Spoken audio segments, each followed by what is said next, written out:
Comment allez-vous? Très belle année. Écoutez, merci, très bonne année à vous aussi et merci de m'inviter pour cette deuxième édition. Alors comment ça se passe pour vous? Vous avez reçu l'an dernier sur ce plateau même. Quelles évolutions depuis un an? Écoutez, on a continué notre croissance de façon régulière, toujours avec notre ADN d'être très customer-centric. On présentera peut-être un petit peu ce qu'on fait chez Middeal à nouveau. Aujourd'hui, on est 70.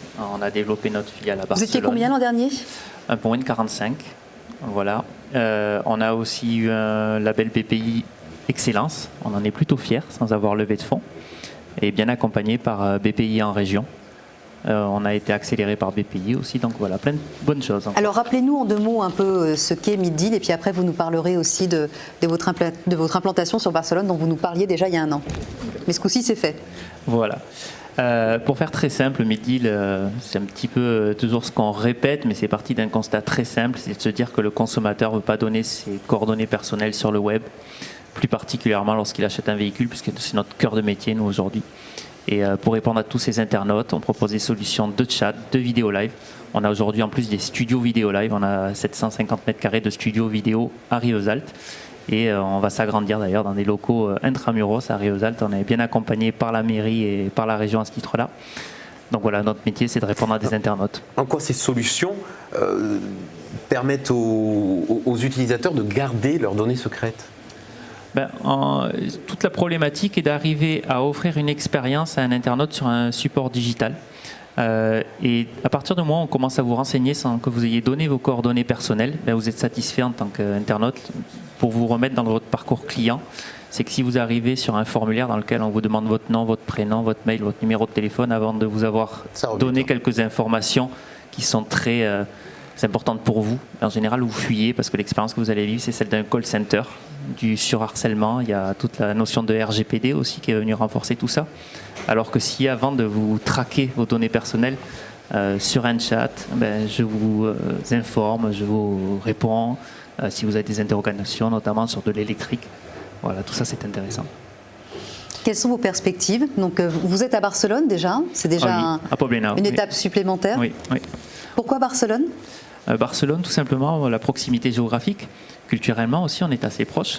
Mais c'est surtout le hub européen, Barcelone, de la relation client.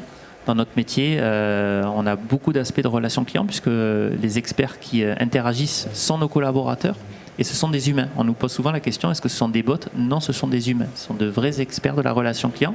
On utilise la technologie de bots pour du complément, mais c'est vraiment l'humain au cœur du digital chez nous. Et Barcelone, naturellement, encore une fois, un hub européen. On travaille sur des marchés espagnols, italiens, on veut se développer sur le marché anglais, etc. Depuis Barcelone, vous pouvez le faire. Est-ce que vous gérez également en interne les réponses, les questionnements de certains clients?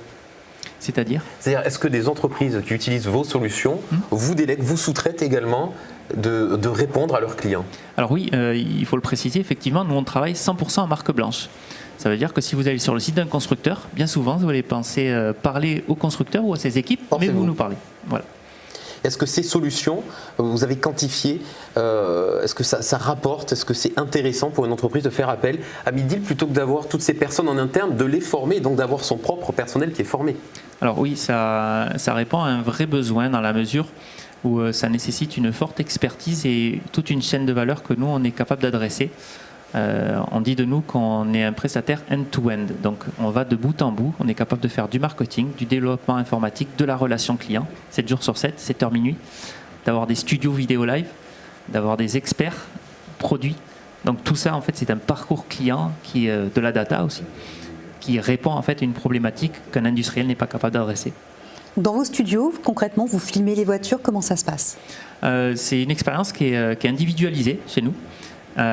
Pour faire très simple, vous allez être en contact sur un chat et on va vous proposer de voir un véhicule en direct. Et donc ce fameux Genius, on l'appelle ça un expert produit, un Genius, il va se connecter à vous via notre technologie, puisqu'on a des applications web et mobiles qui le permettent. Et vous allez pouvoir vivre une expérience personnalisée, on va vous montrer le véhicule qui est chez nous dans nos studios en live. Donc vous avez autant de véhicules que de produits parfois vendus par un constructeur? Tout à fait, oui. Vous avez un sacré entrepôt. On a quelques véhicules, effectivement, et notre développement, encore une fois, à Rivesaltes, va nous permettre de doubler ses surfaces. C'est-à-dire que c'est en temps réel. La personne veut acheter tel ou tel type de véhicule. Vous allez leur montrer, je veux voir la boîte à gants. Vous allez pouvoir leur montrer concrètement la boîte à gants, comment ça se passe. En live, comme s'ils s'étaient déplacés dans un showroom. Exactement. D'accord. Et le gros avantage, c'est qu'on ne va pas jusqu'à la vente. On est vraiment dans le conseil.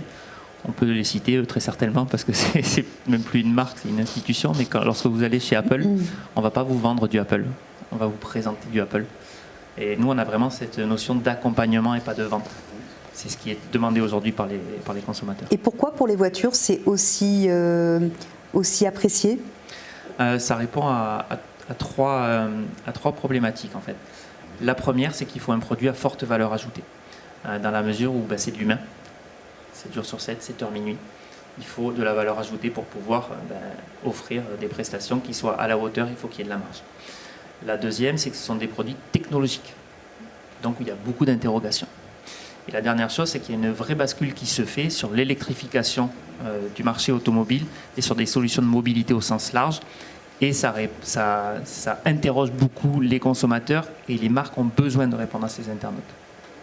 D'où ces trois phénomènes qui nous permettent d'être très spécialisés sur l'auto. C'est vrai qu'on aurait pu penser que le plaisir dans l'achat d'une voiture, c'était quand même de se déplacer, de voir l'objet, de le toucher, de le sentir, de l'essayer. Là, vous êtes en train de nous dire que c'est au final pas si important que ça, qu'avec le bon support, le bon genius et les bonnes explications, ça peut suffire au final. Peut-être pas déclencher l'acte d'achat, mais d'avoir un consommateur beaucoup plus éclairé lorsqu'il arrive en concession. Oui, c'est le cas. Aujourd'hui, les ventes se font encore en showroom. Donc nous, on fait 95% du parcours client. Mais il y a des gens qui n'ont pas besoin d'essayer. Et ça va être encore plus le cas dans les années qui arrivent, puisqu'on va parler de mobilité au sens large, de copartage de véhicules. Et on ne va plus vendre un véhicule, on va vendre l'usage d'une mobilité qui se fera dans un véhicule de tel type, puis dans un véhicule plus petit, puis peut-être dans une trottinette, puis dans un système de covoiturage. Donc on est vraiment dans un système de mobilité. Et aujourd'hui, le véhicule, ce qui intéresse un internaute, un consommateur, c'est la connectivité, c'est le temps de recharge, parce que les prestations, en dehors de celles-ci, en général, elles sont assez connues, les configurateurs sont plutôt très bien faits. Donc oui, il y a encore des essais, et tant mieux, il y a encore des points de vente, et il y en aura très longtemps, parce qu'une automobile, ça se déplace, donc forcément, il faudra des points de vente. Mais le parcours est de plus en plus digitalisé. Tout comme on s'est interrogé il y a quelques années en se disant est-ce que je vais acheter un jean sur internet ou un t-shirt, après tout, il faut que je l'essaie. On n'y croyait pas d'ailleurs, les chaussures par exemple, c'est des choses... Et finalement aujourd'hui on voit que... Mais les services se sont adaptés aux consommateurs, des retours gratuits, c'est beaucoup plus flexible sur ce trompe de taille. Donc au final à vos clients, vous livrez des consommateurs complètement qualifiés, ou presque qualifiés, à 5% près. Et on apporte une vraie plus-value en termes d'expérience. C'est important pour un industriel aussi, c'est pas forcément de vendre, c'est de donner une bonne image de sa marque. Et peut-être que cette personne ne va pas acheter, peut-être elle achètera plus tard, peut-être qu'elle va en parler. Et surtout quand, encore une fois, on parle de mobilité, c'est un vrai enjeu pour le futur. Donc les clients, lorsqu'ils font appel à vos services, ils sont en quelque sorte un peu plus qualifiés, un peu mieux qualifiés pour pouvoir ensuite acheter le produit qui finalement leur convient. Oui. Et vous savez calculer le taux de personnes qui finalement passent à l'achat ? Alors aujourd'hui, c'est des données que nos partenaires ont, qu'ils nous transmettent, mais qui sont complètement confidentielles.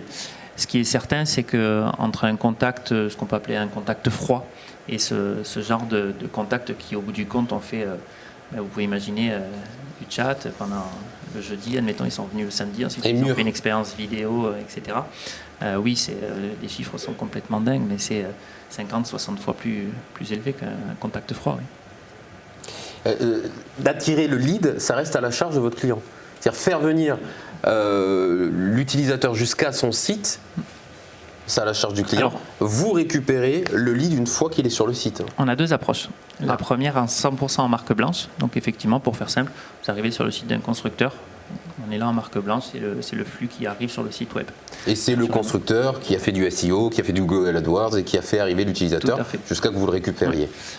On fait ça aussi derrière des réseaux sociaux, Facebook, Instagram, WhatsApp, bon bref, on fait des messageries au sens large. Et on a une autre approche où là on va chercher des contacts via nos propres technologies, nos propres algorithmes, on a une vraie expertise sur quel est le consommateur type qui va chercher un véhicule. On a des centaines de milliers de conversations. On a été créé en décembre 2017.